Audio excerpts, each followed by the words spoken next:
가인과 아벨의 제사에 대해서는 몇 번 말씀 나눈 적이 있기 때문에 예배와 관련해서 중요한 것만 말씀드리고 이어서 예배에 대해서 말씀을 드리겠습니다. 하나님께서 가인의 예배를 받지 않고 아벨의 예배만 받았다라고 했을 때 어린 시절부터 교회에서 설교를 들었던 사람들은 보통 그 이유에 대해서 이렇게 생각합니다. 하나님께 예배 드릴 때는 피가 있는 제사를 드려야 되는데 가인의 제사는 피가 없는 곡식의 제사였기 때문에 받지 않았다. 또 한 가지는 아담과 하와에게 하나님께 예배 드릴 때 양을 가지고 피 있는 제사를 드려야 된다고 이야기를 했는데 가인은 그 말을 듣지 않았기 때문에 하나님이 원하시는 예배의 기준을 맞추지 못했기 때문에 하나님께서 아벨만 받았다, 그렇게 이야기를 합니다. 그러나 그렇게 생각하는 것은 맞지 않습니다. 결론적으로 성경을 잘못 해석한 것입니다. 그 해석을 잘못하면 피 있는 제사를 드리면 하나님께서 무조건 받으신다, 그럴 위험이 있는데요. 그렇지 않습니다. 알고 계시겠지만 창세기를 기록한 모세가 모세오경을 다 기록했습니다. 그리고 모세가 쓴 관점을, 강조점을 보시면 모세는 전혀 다른 이야기를 하고 있습니다. 제사에는 크게 두 종류가 있습니다. 죄를 해결하기 위한, 죄를 속하기 위한 제사가 있습니다. 거기에는 반드시 피가 있어야 됩니다.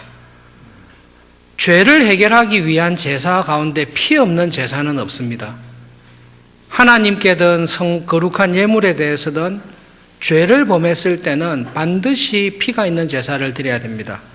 그러나 하나님께서는 제사를 말씀하실 때 헌신, 하나님께 헌신을 하는 제사를 드릴 때는 피가 없는 제사를 하나님께서 스스로 명령하십니다.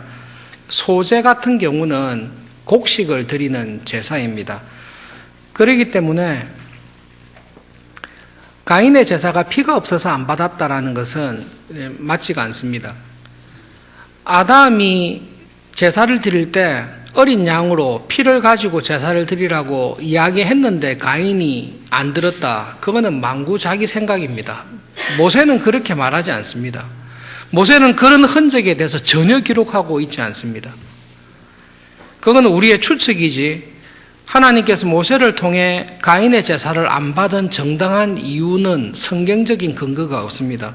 오히려 모세가 기록한 내용을 자세히 들여다보시면 하나님께서 가인의 제사는 받지 않은 이유, 아벨의 제사를 받은 이유에 대해서 모세는 잘 설명하고 있습니다. 첫 번째로 기억해야 될 것은 지금 가인과 아벨이 드리는 제사는 죄를 속하기 위한 제사가 아닙니다. 모세는 그 단어를 쓰고 있지 않습니다. 오히려 하나님께 자기의 예물, 선물을 드렸다라고 기록하고 있습니다. 민나라는 단어인데요. 어쨌든 가인과 아벨이 드리는 제사의 성격은 꼭 피가 있어야 될 제사가 아닙니다. 오히려 하나님께 자기들의 마음을, 감사를 표현하는 예물을 드리고 선물을 드리는 것과 똑같습니다. 솔로몬이 왕으로 즉위했을 때에 다른 속국의 왕들이 솔로몬에게 선물을 했듯이 가인과 아벨은 수고하고 노력한 것에 대해서 하나님께 선물을 드렸는데 하나님이 어떤 선물은 받고 어떤 선물은 안 받았다라고 기록하고 있습니다. 모세는 가인이 하나님께 드린 선물에 대해서 설명하고 있습니다. 가인은 땅의 소산으로 제물을 삼아 하나님께 드렸습니다. 열심히 일을 해서 곡식을, 과일을 많이 얻었습니다. 그 중에 가인은 일부분을 딱 떼서 하나님께 제사로 선물로 드렸습니다. 아벨에 대한 설명은 조금 상세하게 되어 있습니다. 아벨도 당연히 양을 쳤으니까요, 자기가 가지고 있는 양들 가운데 일부를 하나님께 드렸습니다. 그런데 아벨에 대해서 조금 더 관심을 기울이고 있습니다.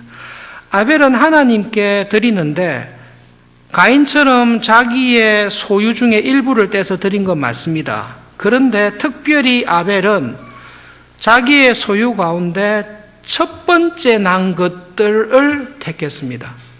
그리고 첫 번째 난 것들 중에서 가장 기름지고 좋은 것을 하나님께 예물로 드렸습니다. 그렇게 기록하고 있습니다.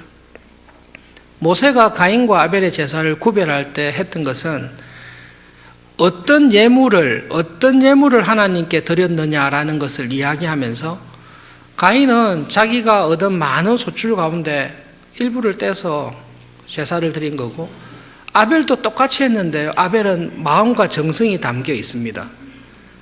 자기가 있는 소유 중에 첫 번째 난 것, 정말로 소중한 건데 그 첫 번째 난 것 중에서도 가장 기름지고 좋은 것을 또 골라서 하나님께 예물로 가져왔습니다.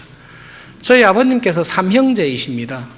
그런데 커서 알았는데요. 저희 아버지의 호적상의 아버님, 저희 할아버지가 아니시더라고요. 그러니까 어떻게 됐는가 하면 저희 할아버지의 형님이 자녀가 없었습니다. 그래서 할아버지께서 자녀가 없는 형님에게 양자를 하나 주기로 했는데 장남인 저희 아버지를 그쪽에 양자로 주신 거예요. 왜 하필이면 장남을 양자로 줬어요? 라고 하니까 답이 나왔습니다. 아들이 3명이 있는데 제일 쓸데없는, 이런 표현 죄송한데요.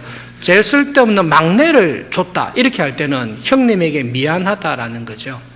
아마 어르신들의 생각이신 것 같습니다. 자식이 아무도 없는 형님에게 양자를 하나 줬으면 좋겠는데 나에게는 3아들이 있습니다. 어떤 아들을 주는 게 형님에게 좋을까 했을 때 장남을 그 형님의 양아들로 이렇게 준 것입니다. 아벨이 하나님께 예물을 드리고 제사를 드릴 때 하나님께 어떤 것을 가지고 제사를 드리고 예물을 드리는 게 좋을까 생각하다가 자기가 가지고 있는 많은 가축들 가운데 가장 처음 난 것, 가장 소중하고 귀한 것, 그것을 딱 골랐습니다. 그 중에서도 가장 살찐 것, 그것을 택해서 하나님, 제가 이것을 하나님께 드립니다 라고 예배를 드리고 제사를 드렸습니다. 하나님께서 그 아벨을 보시고 그리고 아벨이 준비하고 가져온 그 예물을 보시고 하나님께서 아벨이 가져온 제물을 기쁘게 받았다라고 기록하고 있습니다.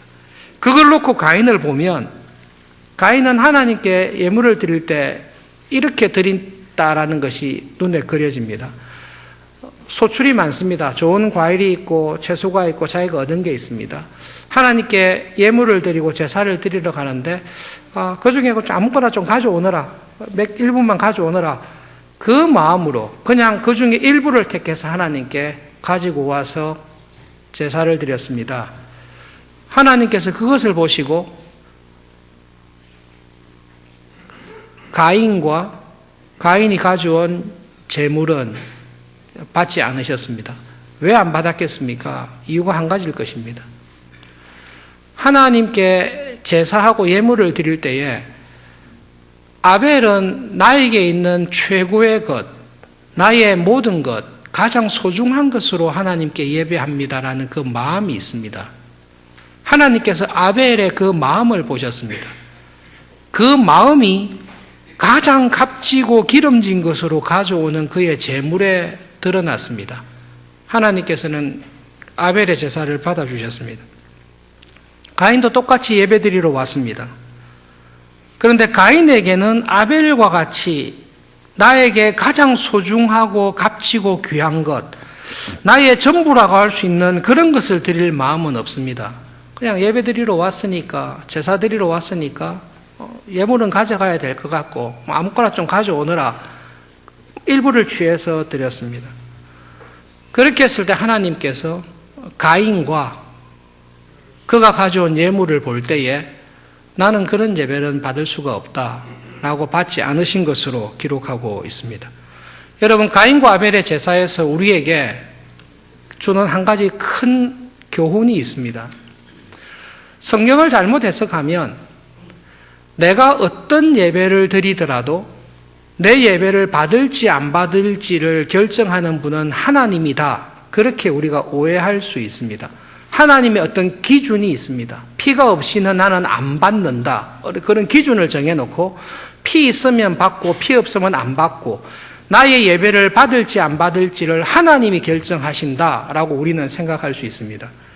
그러나 모세가 기록한 가인과 아벨의 제사를 자세히 들여다보면 하나님께서 가인의 제사, 아벨의 제사를 받을지 안 받을지를 결정하는 사람은 뜻밖에도 하나님이 아니라 가인과 아벨이 결정해버리는 것입니다. 아벨과 같은 마음으로 하나님께 나가서 예배를 드릴 때에 하나님은 그 예배를 기쁘게 받으십니다. 기쁘게 받기를 원하십니다. 그러나 가인과 같은 마음으로 하나님 앞에 나와 제사를 드리고 예배를 드릴 때 하나님께서는 그런 예배를 받으실 수가 없습니다. 우리가 꼭 기억해야 될 것은 내가 드리는 예배, 우리 교회가 드리는 예배를 하나님께서 받으실까 받지 않으실까는 내가 결정하는 것입니다. 내가 하나님께서 받으실 만한 예배를 드릴 수도 있고 내가 하나님께서 도무지 받으실 수 없는 예배를 드릴 수 있습니다. 그리고 하나님께서는 내가 보여주는 예배의 자세, 내가 예배에 대한 태도와 생각을 가지고 하나님께서는 나의 예배를 받기도 하시고 못 받기도 하십니다. 가인의 예배를 받지 않았던 핵심적인 이유가 무엇입니까? 그것은 죄입니다. 하나님께서 아벨의 제사는 받았어요. 자기 제사는 안 받았어요. 가인이 화가 났습니다. 누구에게 화가 났죠? 하나님께 화가 났습니다. 몇 주째 예배에 대해서 이야기를 하고 있습니다. 예배에 절대로 지각하지 마십시오. 늦지 마십시오. 마음과 힘을 다해서 영과 진리로 예배를 드려야 됩니다. 그렇지 않으면 하나님께서는 우리 예배를 받지 않으십니다. 그런 이야기를 했습니다. 예배 시작할 때 아예 눈을 보통도 감고 있지만 오늘도 일부러 눈을 감고 있었습니다. 혹시 늦게 오시는 분하고 얼굴이 마주칠까봐, 얼굴이 마주쳐서 내가 그 사람을 기억할까봐 얼굴을 보지 않도록 애를 씁니다. 또 지각 이야기하네. 예배에 대해서 그냥 한두 번 하면 되지 오늘 세 번째인데 세 번째까지 이야기하네. 하나님께서 가인에게 네가 그런 식으로 예배 드리면 나는 네 예배를 받을 수 없다라고 이야기했을 때 가인이 또 잔소리하네. 내가 어때서? 그 마음이 가인에게 딱 있습니다. 이상하게 하나님께서 가인아 네가 그런 식으로 예배드리면 내가 너의 예배를 받을 수 없을 뿐만 아니라 예배하는 자에게 주는 하나님의 은혜와 도우심과 축복을 누리지를 못하니 참 예배하는 자리로 돌아오너라. 그것이 하나님께서 가인에게 주시는 말씀입니다. 직접 찾아오셔서 말씀하십니다. 그리고 지금 가인에게 있는 문제가 뭔가 하면 죄입니다.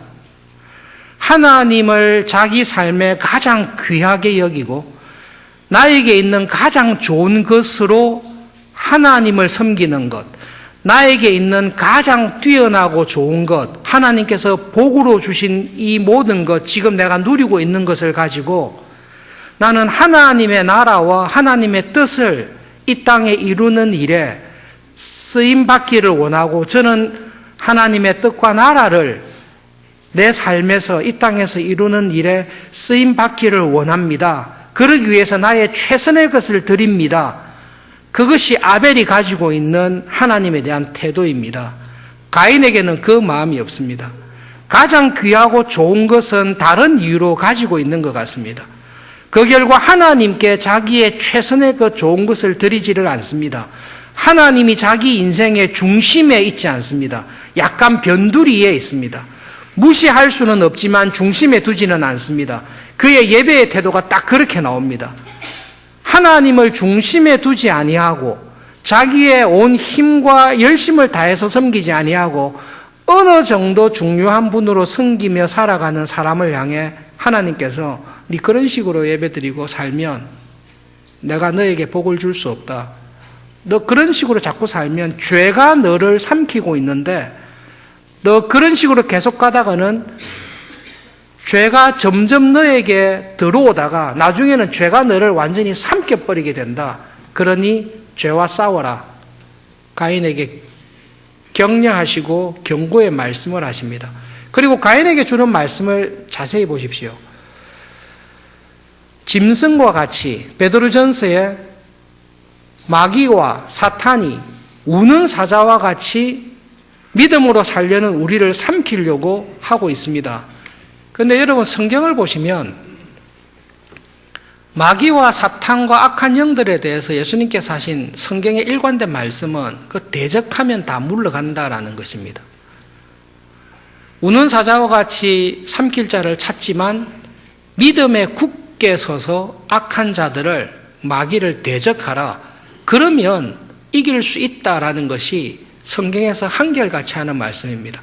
믿음에 굳게 서서 내 안에 내주하시고 나와 함께 하시는 성령님께서는 타락한 천사인, 피조물인 타락한 천사인 마귀보다 비교하는 것 자체가 우스운 일이죠. 훨씬 크신 분입니다. 우리는 그 성령님의 은혜 안에 있습니다. 그 성령님이 나와 함께 하시는 믿음을 가지고 마귀를 대적하시고 악한 영들을 대적하십시오. 그러면 우리를 건드리지 못할 것입니다. 가인에게 똑같은 말씀을 하십니다. 걱정하지 말고 네가 회개하고 너를 삼키려고 하는 죄와 싸우되 너는 네가 죄를 마스터해라. 끝내라. 그렇게 이야기하십니다. 그런데 가인이 그 시험에서 죄를 이기지 못하고 죄를 점점 품습니다. 하나님을 자기 삶의 중심에 모시지 않고 자기의 욕심, 자기가 추구하는 것을 가장 중심에 삼고 하나님은 변두리에 놓고 살아갑니다. 그렇게 살아가는 사람의 예배를 하나님께서 받으실 수가 없다라는 것이 예배에 관해서 우리에게 주시는 말씀입니다. 여러분, 두 가지로 우리가 드리는 예배, 하나님께서 받으시는 예배는 어떤 예배여야 하는가라는 것을 가지고 두 가지를 생각하면서 그동안 드린 말씀을 좀 정리를 하겠습니다. 하나님께서 받으시는 예배는 로마서 12장 1절과 2절에 있는 말씀 그대로입니다. 그러므로 형제들아 하나님의 모든 자비하심으로 너희를 권하노니 너희의 몸을 하나님이 기뻐하시는 거룩한 산 제물로 드리라. 이는 너희가 드릴 영적인 예배니라. 가인의 제사와 예배를 잘 보십시오. 가인이 하나님 앞에 나올 때에 아벨과 달리 그냥 있는 것 중에 저기 많이 있으니까 그 중에 몇 개 가져오느라 그렇게 드리는 예배를 하나님께서는 받지 않으셨습니다.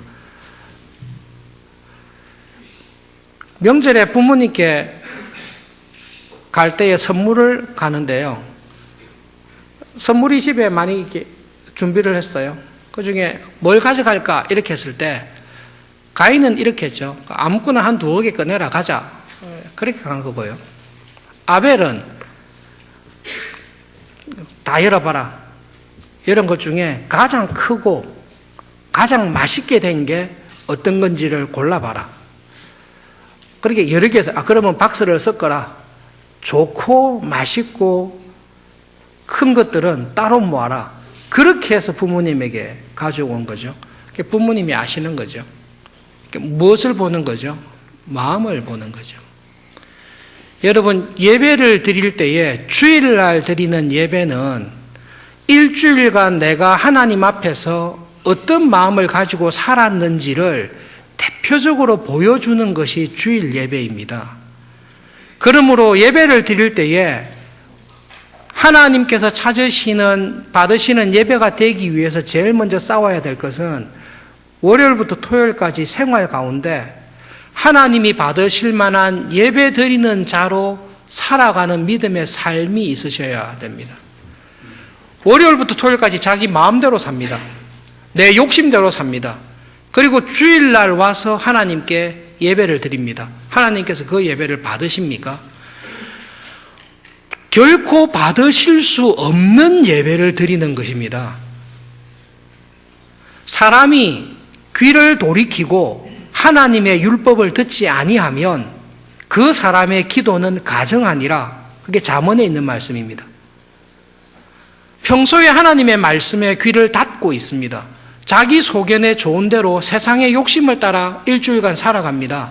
그리고 하나님의 말씀대로 살려는 관심이나 하나님 중심으로 하나님 나라 백성으로 살려는 생활의 영적인 싸움이 없습니다. 그냥 세상에 휩쓸려 살다가 주일날만 나와서 예배를 드립니다. 좋은 옷을 입고 마음을 갖추어서 많은 헌금을 준비해서 하나님께 예배를 드립니다. 하나님께서 그 예배를 받으십니까? 못 받으십니다. 하나님께서 받으실 수 없는 예배를 드리는 것입니다.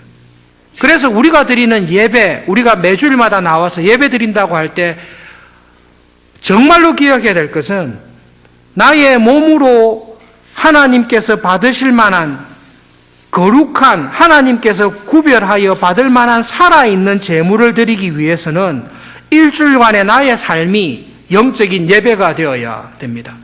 그러기 위해서 이 세대를 본받지 말고 하나님의 말씀과 은혜로 마음이 새롭게 되어서 변화를 받으시고 하나님께서 원하시는 선하고 기뻐하시고 온전하신 뜻이 무엇인지를 분별하여서 그 뜻대로 일주일간 여러분을 두신 자리에서 하나님의 자녀답게 살아가는 영적인 제 예배, 그거를 드리셔야 됩니다. 여러분, 예배를 방해하는 게 뭡니까? 죄입니다. 죄는 주일에만 나를 공격하는 게 아니라 죄는 내 삶의 모든 부분에서 월요일부터 토요일까지 전방위로 나를 압박하며 공격하는 게 죄입니다. 이 죄와 싸울 때에 나를 삼키려고 하는 죄의 유혹을 받거나 죄에 휩쓸려서 살 건지 하나님의 백성으로 하나님께 속해서 하나님을 섬기며 살 건지 이 두 가지의 싸움 가운데 하나님 편에 서서 사는 것이 예배입니다. 그래서 하나님은 우리를 예배하는 자로 부르셨습니다. 이 하나님을 예배하는 것은 월요일부터 토요일, 주일까지 내 삶의 모든 부분에서 내가 죄에 속할 건가 하나님께 속할 건가, 이 싸움 가운데 끊임없이 하나님께 속하면서 살아가는 것, 이것이 하나님께서 찾으시는 예배입니다. 두 번째로 모든 삶에 있어서 하나님 편에 서서 살아가는 예배를 드리는 사람은 그 신앙을 고백하는 믿음의 형제와 자매들과 함께 일주일에 하루를 특별히 구별하여 공적으로 모여서 드리는 주일 예배가 있습니다. 그 예배가 우리가 지금 드리고 있는 예배입니다. 여러분, 우리 교회가 드리는 예배는 일주일에 딱 2번 있습니다. 주일날 9시 45분에 한 번 있고 11시 30분에 드리는 예배가 있습니다. 딱 2번의 예배가 있습니다. 혹은 1부 예배, 2부 예배라고 하는데요. 1부 예배가 중요합니까? 2부 예배가 중요합니까? 둘 다 중요합니다. 혹시 1부 예배 참석하는 사람은 1부 예배가 중요하지 2부 예배는 별로 안 중요하다. 2부 예배 참석하는 사람은 역시 예배는 2부 예배지 1부 예배가 중요하지 않다. 그거는 우리의 잘못된 생각입니다. 우리 교회가 하나님께 드리는 예배는 일주일에 딱 2번밖에 없습니다. 9시 45분 예배, 11시 30분 예배 있습니다. 다른 모든 것은요. 다른 모든 것은 기도회요, 집회입니다. 수요 기도회, 금요 기도회, 새벽 기도회, 대학부 집회, 청년부 집회, 더하미 집회, 전부 다 집회입니다. 우리가 하나님 앞에 드리는 예배는 딱 2번밖에 없습니다.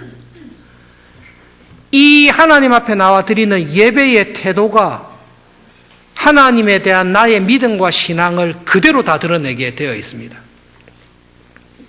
일주일간 하나님께 속한 사람으로 나를 하나님께서 구원하셔서 믿음으로 살게 하셨는데 내가 맡은 이 직장, 이 기업, 이 일터에서 내가 세상에 휩쓸리지 않고 죄에 속하지 아니하고 하나님께 속한 사람으로서 하나님의 뜻을 이루고 이 땅에 하나님의 나라가 온전히 이루어지기 위해서 어떤 영적인 예배와 영적인 싸움을 해야 될까? 이 싸움을 일주일 내내 은혜 가운데 한 사람은 주일 예배를 사모하며 기다립니다. 정말로 사모하며 기다립니다.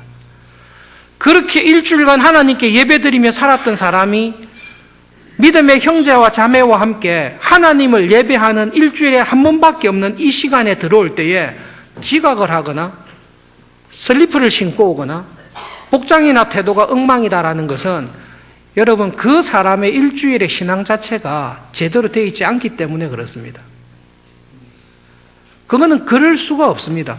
명절에 한 번 부모님께 절하러 가는데 슬리퍼 신고 가고 양치질도 안 하고 머리는 산발돼 있고 옷은 자다가 일어난 옷을 입고 가서 절하는 사람이 있습니까?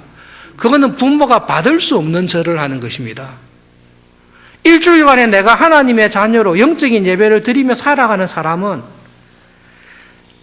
이 하나님께 매일 날마다 드리는 예배의 정점이 주일 예배인데 이 주일 예배에 하나님께서 일주일간의 나의 삶을 보시고 어떻게 나를 받으실까를 생각하며 고민하는 사람은 이 주일 예배가 자기의 삶의 중심에 있고 하나님께서 그 사람의 삶의 중심에 있는 사람입니다.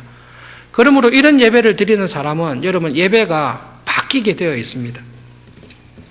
여러분 우리 교회의 주일 예배 순서를 보십시오. 예배의 부름이 제일 먼저 있습니다. 우리가 다 함께 모여서 절합시다. 사회자가 나와서 이제 우리를 구원하시고 은혜 주신 값지게 살아가게 해주신 하나님께 예배드립시다라고 할 때에 5분이나 10분 전에 함께 와서 예배드릴 준비를 하는 것입니다. 그게 늦게 오거나 지각하거나 그런 사람은 정말로 하나님께서 받으실 만한 예배를 드리고 있는가? 내 마음의 중심에 하나님이 계신가? 내 마음에 아벨과 같은 마음이 있는가? 가인과 같은 하나님을 경홀히 여기는 마음이 있는가? 진지하게 자기를 돌아보셔야 됩니다. 그리고 여러분 주일 예배의 순서가 우리에게 은혜가 됩니다. 신앙 고백을 사도신경으로 매주일 하고 있습니다. 치매 안 걸리기 위해서 암송 테스트 하는 거 아닙니다. 사도신경을 우리를 고백할 때 우리를 구원하시고 받으실 예배 받으실 하나님에 대한 고백을 하고 있습니다. 교회에서 많은 성경 공부를 제공할 수 있는데요. 다 할 수는 없지만 기본적으로 딱 제공하는 공부가 있습니다. 주기도문, 사도신경, 십계명 항상 교회가 가르쳤습니다. 정말로 중요하기 때문에 그렇습니다. 사도신경을 암송할 때마다 배운 것, 생활 가운데 경험한 하나님이 있습니다. 나는 전능하신 하나님 아버지, 천지의 창조주를 믿습니다. 내용은 간단하지요. 그런데 그 하나님에 대한 이해와 말씀을 통한 경험과 생활 가운데 나와 함께 하신 하나님에 대한 신앙이 점점 커지게 됩니다. 그렇지, 하나님께서 천지 지었지. 그런데 그 하나님께서 나를 지으셨지. 그런데 왜 나를 이 모습으로 지었을까? 왜 나에게는 이런 어려움을 주셨고 왜 나에게는 이런 재능을 주셨을까? 내가 DNA를 택한 게 아닌데, 내가 부모를 택한 게 아니고, 내가 나라와 환경과 시대를 택한 게 아닌데 하나님은 왜 나를 이런 식으로 지어서 보내셨을까? 말씀을 통해 나를 지으신 하나님, 나를 이런 모양으로 이런 모습으로 보낸 하나님에 대한 이해가 자랄수록 하나님, 내가 알지 못하지만 나를 지으신 하나님은 선하신 분이시고 그 하나님은 천지를 주관하시고 내 삶을 주관하시는 분임을 믿습니다.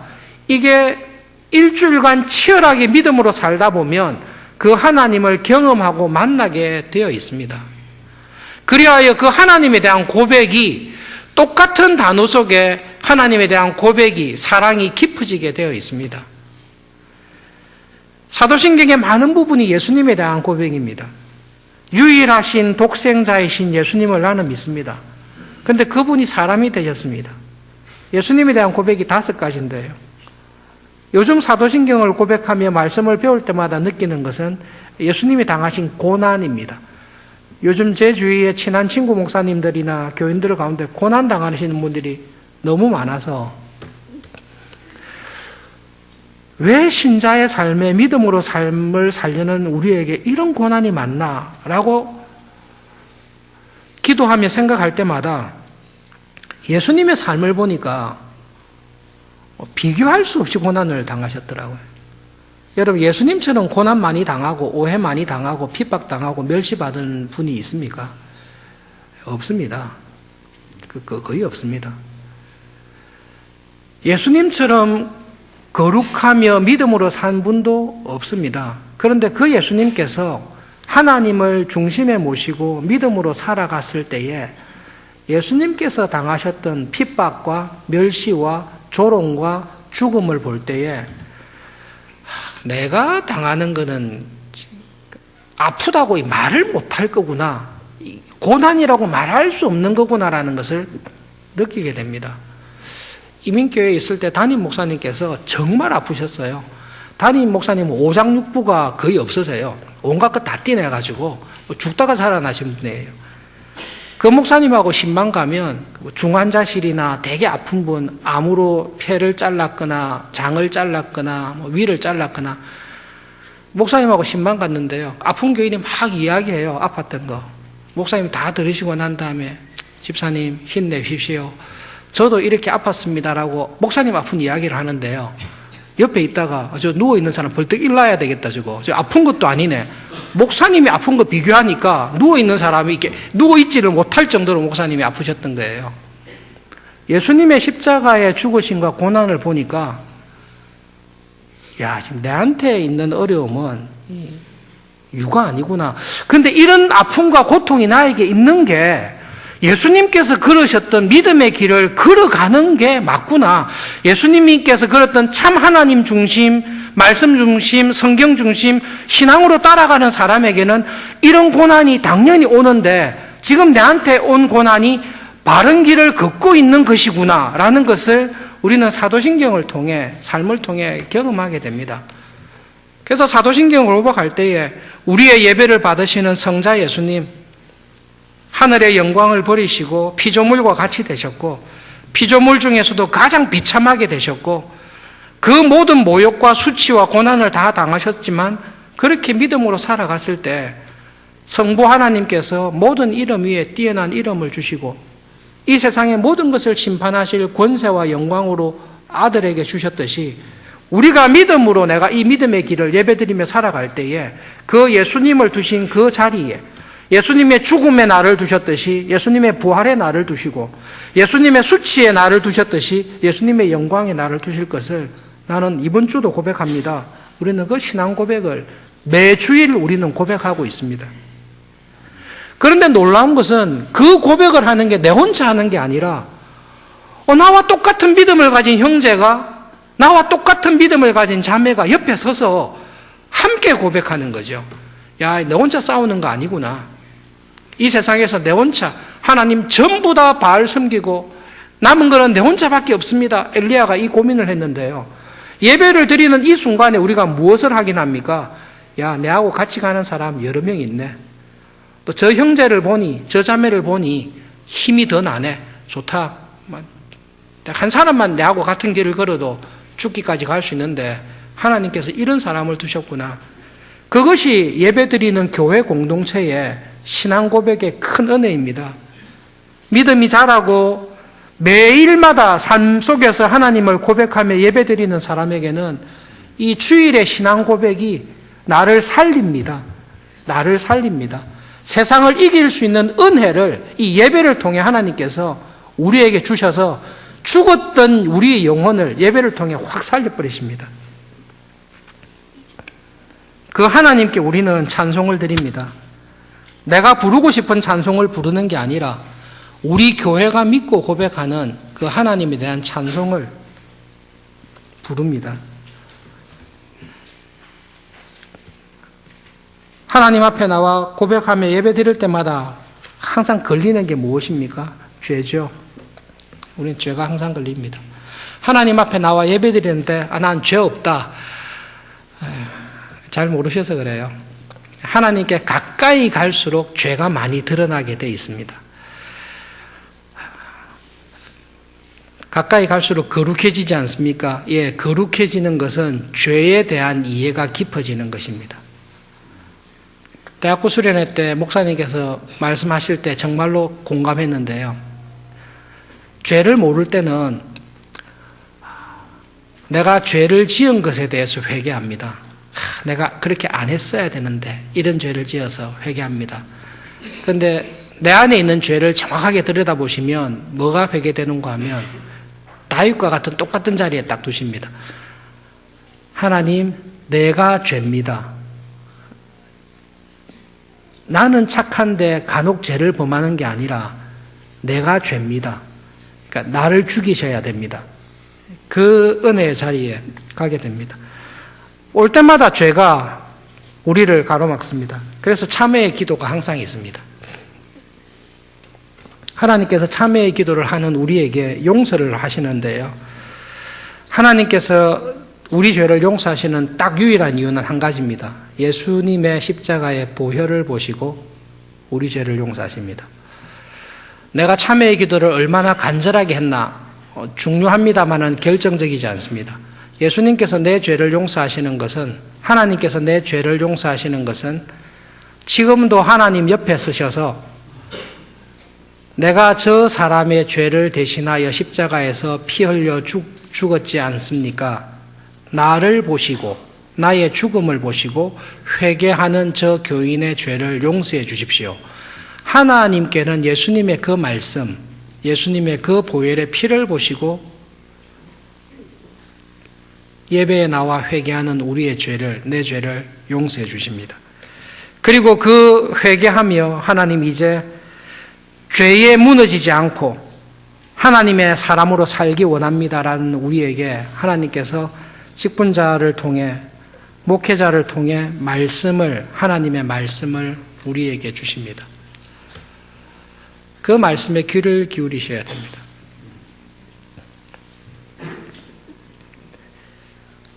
예배 때 봉헌이 있습니다. 헌금이라고 알고 있는 건데요. 봉헌이 더 정확합니다. 나를 하나님께 드리는 시간입니다. 하나님, 저를 받아주십시오. 예수님의 십자가의 보혈로 저를 씻으시고 하나님 나라를 이루는 일에 저를 받아주십시오라고 헌금을, 봉헌을 드립니다. 내가 얼마나 많은 헌금을 하면 하나님께서 기뻐 받으시겠습니까? 하나님이 가난하시면 헌금 많이 내는 사람을 기뻐하실 텐데요. 하나님은 가난한 분이 아니고 우리의 헌금으로 도울 수 있는 분이 아닙니다. 하나님, 저를 받아주십시오. 헌금을 하고 봉헌을 하고 일어서지 않습니까? 하나님, 저를 드리니 하나님 저를 받아주셔서 주님의 뜻을 이루는 일에 써주십시오. 그것이 우리가 봉헌할 때 드리는 정신입니다. 예배에는 봉헌이 꼭 있습니다. 예배 순서에 봉헌이 있습니다. 한국 교회에서 여러 가지 이유가 있어가지고 봉헌 순서를 빼기도 하고 예배 드리기 전에 들어오면서도 하는 경우도 있는데요. 교회의 역사상 예배를 드릴 때, 봉헌을 드릴 때 그렇게 한 적이 없습니다. 전혀 잘못 알고 있는 것입니다. 봉헌은 나를 하나님께 온전히 드립니다.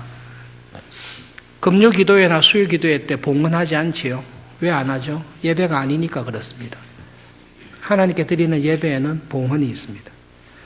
그렇게 하나님께 모든 것을 드리고 들은 말씀대로 살려고 하는 우리에게, 예배를 마치고 가는 우리에게 하나님께서 마지막으로 주시는 축복이 있습니다.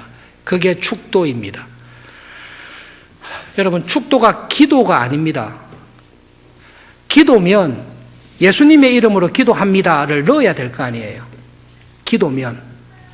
그런데 축도는 기도가 아니기 때문에 예수님의 이름으로 기도합니다, 그렇게 하지 않습니다. 축도는 여러분 그냥 말씀 그대로 하나님께서 하나님을 예배하며 하나님 중심으로 살겠다고 살아가는 우리들에게 하나님께서 복을 선언하시는 것입니다. 여러분, 이 구절은 찾아봅시다. 민수기 6장. 구약 성경 204페이지입니다. 민수기 6장 22절부터 27절까지 한 절씩 교독하겠습니다. 민수기 6장 22절부터 27절까지 대표적인 축도의 말씀인데요. 한 절씩 교독하겠습니다. 여호와께서 모세에게 말씀하여 이르시되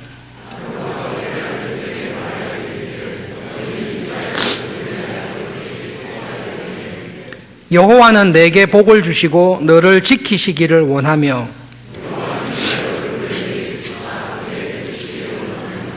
여호와는 그 얼굴을 내게로 향하여 드사 평강 주시기를 원하노라 할지니라 하라.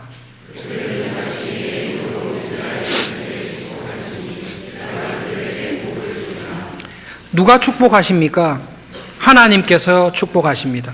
하나님께서 직접 말씀하시는 우리의 고막이 다 터질 거기 때문에 하나님께서 하나님의 입을 대신해서 제사장을 세우셔서 하나님의 축복을 대언하게 하십니다. 대표적인 말씀입니다. 여호와는 너에게 복을 주기를 원하시고 너를 지키시기를 원한다. 일주일의 생활 가운데 하나님을 예배하고 죄에 세상에 사로잡혀 사는 게 아니라 하나님께 속해서 하나님의 나라와 뜻을 이루며 살아가기를 원하는 너를 하나님은 복 주기를 원한다. 그리고 네가 그렇게 믿음으로 살아갈 때 하나님은 너를 지킬 것을 하나님은 약속하신다. 하나님은 그의 얼굴을 너에게 비추어 줘서 너에게 은혜 베푸시기를 원한다. 세상에 여러 사람이 있습니다. 똑똑하고 잘난 사람, 재능이 많은 사람이 있는데요. 하나님께서는 하나님의 나라와 뜻이 이루어지기를 소원하고 하나님을 삶의 중심에 모시고 그 뜻에 저를 사용해 주시고 저를 써 주십시오라고 하는 사람에게 얼굴을 딱 고정하시고 그 사람의 삶에 은혜 베푸시기를 하나님은 원하십니다. 하나님은 그런 사람을 정말로 찾으십니다. 여러분, 하나님께서는 그런 사람을 정말로 찾으십니다. 하나님은 그 얼굴을 너에게 향하여 드사 평강 주시기를 원한다. 주일날 하나님 앞에 나와서 예배드리며 신앙을 고백하고 하나님, 저의 찬송과 예배는 하나님께만 드립니다. 그리고 하나님의 나라와 뜻을 이루기 위해 저를 써주십시오라고 하나님의 은혜를 겸손히 구하는 사람에게 하나님께서 그 예배를 받으시고 여러분을 일주일간 삶의 현장으로 딱 보내기 전에 약속하시는 말씀이 있습니다. 예수님께서 성천하시면서 손을 들어서 제자들을 축복했지요. 제자들이 마지막으로 본 예수님의 모습은 자기들을 축복하시는 예수님이었습니다. 예수님께서 성천하시면서 축복하시면서 이렇게 했습니다. 하늘과 땅의 모든 권세가 이제 내게 있다. 마귀에게 있는 거 아니다. 세상에 있는 거 아니다. 너를 주관하는 상사에게 있는 거 아니다. 하늘과 땅의 모든 권세가 내한테 있다. 나는 내가 복 줄 사람에게 복을 주는 권세를 아버지께로부터 받았다. 세상 끝날까지 내가 너희들과 함께 있을 것이다. 그 복을 제자들에게 주시면서 하늘로 올라가시는 예수님의 모습을 제자들이 딱 봤습니다. 우리에게 똑같은 은혜를 주십니다. 손을 들어서 축복해라. 그래서 예배 마칠 때 축도할 때 손을 드는 이유가 거기 있습니다. 한 손을 들어도 좋고 한 손 들면 금방지다 생각하니까 두 손을 들고 어쨌든 손을 들어요. 미국에서 보니까 목사님들 보통 한 손 드시고 한국 목사님들 두 손 드시는데요. 어쨌든 손을 들어요. 왜 들죠? 바라고. 하나님께서 여러분을 그렇게 복주기를 원합니다. 걱정하지 마십시오. 하나님은 여러분에게 복을 주기를 원합니다. 하나님은 여러분에게 은혜 베푸시기를 원합니다. 하나님은 여러분에게 평강을 주시고 믿음으로 살아가는 여러분들과 항상 함께 있을 것을 삼위 하나님의 이름으로 여러분에게 약속하시고 축복하십니다. 그 약속과 축복을 받고 우리는 일주일간 세상에 나가서 영적인 선한 싸움을 싸우는 것입니다. 그거를 매주일 우리는 보고 듣고 예배를 드리고 있습니다. 그러므로 여러분, 이 예배를 드릴 때에 성령님께서, 삼위 하나님께서 우리의 영혼을 새롭게 하시고 세상의 염려와 고통과 환난 가운데 있던 우리를 문자 그대로 살리십니다. 하나님의 백성으로 살리십니다. 그래서 내가 삶의 현장에서 당하는 모든 어려움과 죄의 유혹을 넉넉히 이길 수 있는 믿음으로 우리를 딱 불러주십니다. 그것이 예배의 은혜입니다. 당분간 더 이상 예배에 대해서 말씀을 안 하기로 했기 때문에 몇 가지만 말씀드리겠습니다. 교회들 가운데 온라인으로 방송으로 예배를 드리는 경우가 있습니다. 중병이 있어서 예배에 함께 참석하지 못하는 교인들이 병원이나 집에서 아쉬워서 예배 실황을 함께 보면서 예배를 드릴 수는 있을 것입니다. 그런데 예배에 참석할 수 있습니다. 교회에 오는 것 가능합니다. 그런데 예배에 오지 않고 방송에서 예배를 듣습니다. 올바른 것입니까? 명절에 가족들이 다 모이는데요. 충분히 부모님에게 찾아가서 형제 자매와 함께 모여서 절을 할 수 있는데 안 갑니다. 귀찮습니다. 그래서 부모님 댁에 스크린을 설치했어요.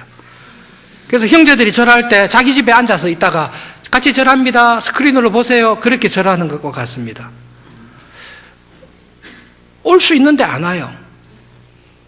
형제 자매가 함께 만나서 예배 드릴 수 있는데 자기는 거기 편해서 예배를 그런 식으로 드립니다.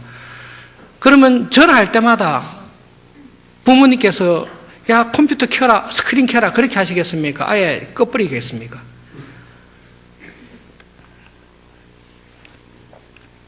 방송으로 영상으로 예배를 드리는 것을 조장하거나 그런 예배가 하나님께서 받으실 예배라고 생각하는 목회자가 있다면 목회를 안 하는 게 오히려 낫겠다. 그 정도의 성경적인 신학적인 교회에 대한 예배에 대한 이해를 갖고 있으면 차라리 그런 사람은 목회를 안 하는 게 하나님께 덕이 되겠다. 그거는 하나님께서 받으실 수 없는 예배를 예배라고 우기는 것입니다. 그런 예가 없습니다. 문명의 이 길을 지혜롭게 이용할 필요가 있지만 그거는 하나님께서 받으시는 예배가 아닙니다. 11시 30분에 예배 드릴 때 지금 소예배실에서 예배 드리는 분들이 계신데요. 절대 비난하는 말씀이 아니니까 오해하지 마시고 잘 들어주시기 바랍니다.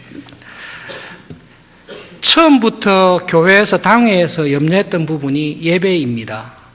그런데 자녀가 있을 때 예배 드리기가 상당히 힘듭니다. 여러분 주일학교 학생들 우리 함께 예배 드리지 않습니다. 그러나 보통 외국의 개혁교회나 정통 장로교회 가시면 주일학교 학생들 다 예배 드립니다. 그런데 그쪽도 고민이 많습니다. 왜냐하면 주일학교 학생들이 예배 드리는데 그 1시간 반 동안 앉아있지를 못합니다. 그래서 주로 하는 게 낱말, 성경 낱말 퀴즈 푸는 거 아니면 애들이 앉아서 교회 타일 새알리고 있는 거 몇 개인가 그 고민을 한 20년가량 했습니다. CRC 교회, 크리스천 리폼드 교회든 장통 장로 교회든. 그래서 그분들이 뭘 만들었는가 하면 예배 시작할 때는 애들이 들어옵니다. 찬송해요. 그리고 성경을 읽기 전에 Children Sermon 이래가지고 초등학생들이 다 앞에 나옵니다. 나와서 목사님이 하든지 주일학교 교사가 하든지 장로님이 하든지 그 아이들에게 5분이나 10분 정도 설교를 딱 합니다. 그리고 그 아이들은 퇴장시킵니다. 퇴장시켜서 성경 공부하러 갑니다. 그리고 작년만 남아서 끝까지 예배를 드립니다. 왜 그렇게 하죠? 너무 어려서 영과 진리로 예배 드리는 게 안 되니까 그렇게 하다가 안 되니까 그 계획을 짠 거고 어떤 개혁교회나 장로교회는 여전히 지금도 애들이 딱 앉아서 예배 드립니다. 한국교회는 주일학교 학생들이 예배 드리기에 준비가 덜 됐다라고 생각해서 주일학교만 예배가 따로 있습니다. 그게 주일학교 예배입니다. 우리 교회는 중학생 이상은 다 예배에 들어오게 되어 있습니다. 그러나 윤년 주일학교 아이들은 그 시간에 예배를 드리게 되어 있습니다.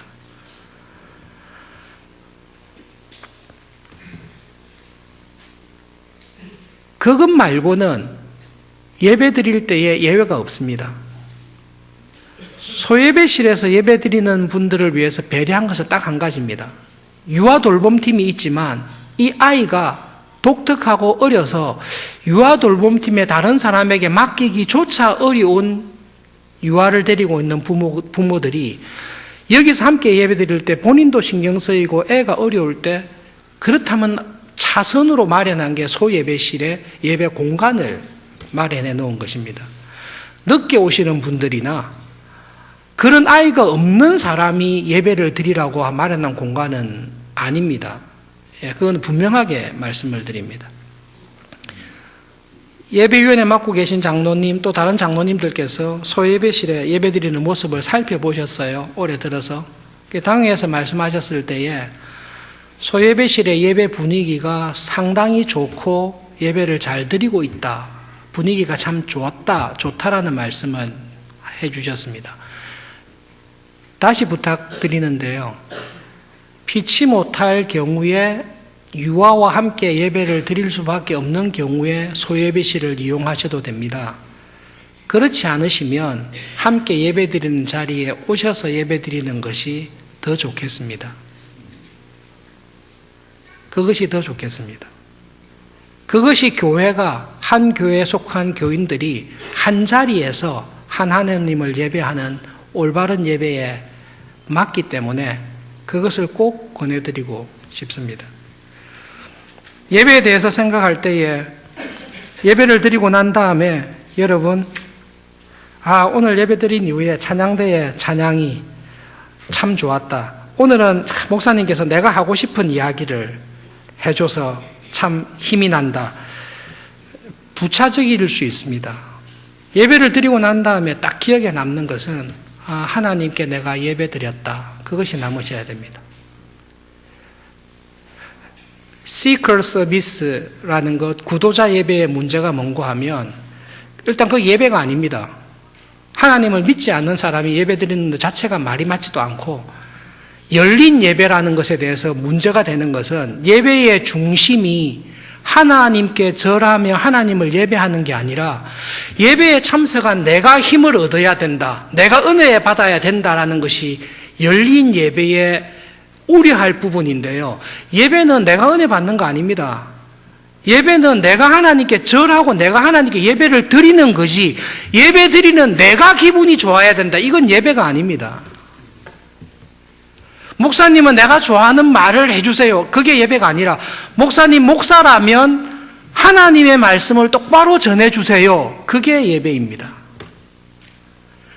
우리가 예배를 드린다면 찬양대 우리가 듣고 싶은 찬양을 좀 잘해보지 이게 예배가 아니라 그 찬양대의 찬양에 나도 함께 마음으로 찬양하는 것 그렇게 찬양했습니다. 그게 예배입니다. 하나님은 그렇게 예배하는 교회를 찾으시고 그런 예배를 드리며 살아가는 자에게 은혜 베푸시기를 기뻐하십니다. 이 땅에 살아가시는 동안에 이 예배의 은혜가 우리를 매주일마다 살릴 수 있기를 바랍니다. 하나님께서 우리에게 주신 큰 은혜가 예배입니다. 세상의 모든 염려와 걱정과 도전과 죄와의 싸움 속에서 내가 이 하나님을 예배하는 거룩한 자리에 몸과 마음을 준비하여 온 힘을 다해 하나님을 찬송하고 내 삶에서 경험한 삼위 하나님을 고백하고 그 하나님이 격려해 주시는 말씀을 듣고 내가 이 말씀을 따라 살아갈 때에 삼위 하나님께서 손을 들어서 약속하는 축복의 약속을 내가 오늘도 듣고 맞아. 사람은 거짓말하지만 하나님이 자기 이름을 걸고 약속하고 축복했으니까 내가 이번 한 주간 그렇게 살아갈 때 하나님은 나를 통해 내가 예상하지 못했던 크고 놀라운 일을 반드시 이루실 거다. 이게 예배입니다. 이 예배의 기쁨이 우리 모두에게 이 땅에 있는 동안에 정말로 항상 새로워지기를 진심으로 기도합니다. 기도하겠습니다.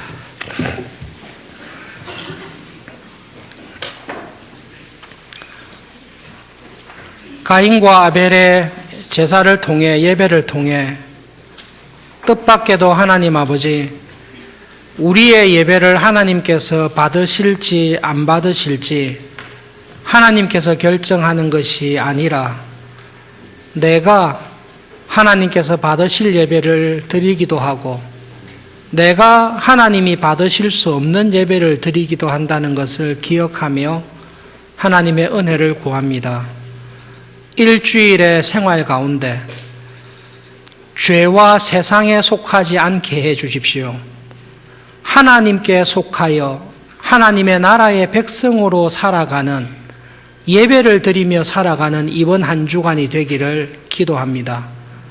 하나님, 삼위 하나님의 이름을 거시고 하나님의 나라와 뜻을 이루며 살아가는 저희들을 두 손 들어 축복하시고 은혜 베푸시는 것을 믿습니다. 그 하나님의 약속의 말씀을 우리 마음에 새기고 우리와 함께 하시는 하나님으로 인해 죄를 이기며 세상을 이기며 하나님의 나라와 뜻을 이루는 일에 쓰임받는 한 주간 되게 해 주십시오. 예수님의 이름으로 기도합니다.